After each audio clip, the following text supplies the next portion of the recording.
right there. So I think so, and I want to be very clear about what I'm saying. I am not saying that Freddie Kitchens may not end up a good coach. I'm not saying that he doesn't have the potential to be a good coach.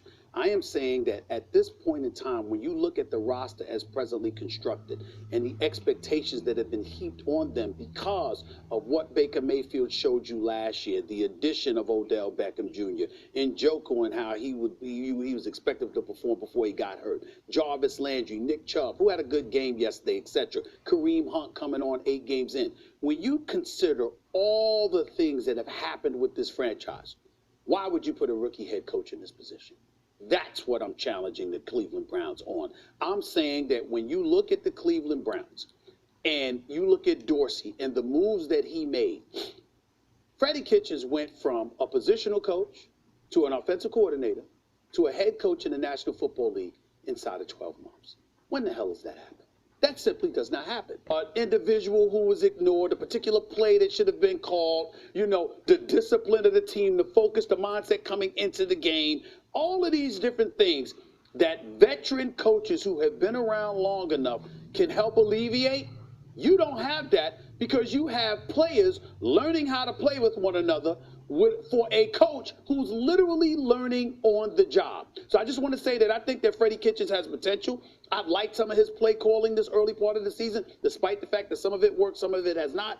But when I look at him, I look at a guy that is learning on the job. But it's too early to say that they made a mistake. Look at what's going on with the Browns, and I look at John Dorsey. Whenever you look, he got the big stuff really great, right? Like, oh my God, the skills position guys. Look at this. By the way, on defense too, the skillful, like, you know, the secondary of guys who, by the way, weren't playing yesterday because of injury. But you look around the roster, but the details seem to have escaped him so far, and maybe that's step 2. Maybe it's, look, let me get the big pieces right, and then we'll figure out the details as we move forward because they have a young roster. Give them the benefit of the doubt.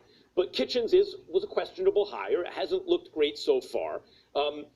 They barely lost to a very tough Seattle team, I might add. You know, like that was a tough game, and Seattle has 1 loss on the season. When GMs do the following, a lot of times it doesn't work out well, period. Certainly not in the beginning. You have a talented, special kind of offensive line player, not a sexy name. They swapped them out for a skills position guy. Doesn't go too well. I think about Max Unger for Jimmy Graham. What happened to the Saints? What happened to Seattle? What happened? It was a disaster for Seattle, really, when you look at it. You look at Whitworth, who just signed with the Rams. He left the Bengals. Bengals didn't want to pay him, signed with the Rams. What happened to the Bengals? Fell apart as a playoff team. What happened to the Rams? They were suddenly excellent. That's not all Whitworth, but he had something to do with that, right? Look at the Odell trade. When you step back and expand it, you forget that early on, the first piece of that trade was Zeitler going to New York. They don't protect well. And Greg Robinson, by the way, replaced really Joe Thomas on that line.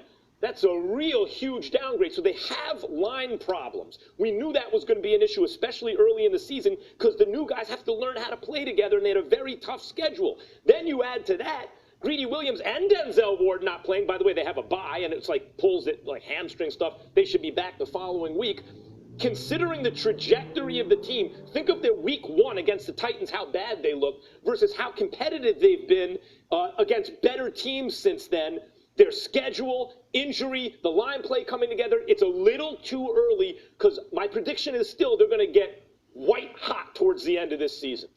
Respect, but of your play, why are you going at him like that? You're saying I'm a Baker Mayfield fan, but to me that was a little red flag. Like he can't. Like why is he deflecting blame? To Rex Ryan's point, why is he saying don't look over there?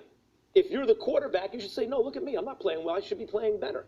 Because Baker Mayfield's capable of playing better. But we can't have it both ways. And what I mean by that is we can't sit up there and continuously defer or refer to individuals. I'm not talking about Baker Mayfield in general. We religiously point out youth and how folks are young and they got to learn.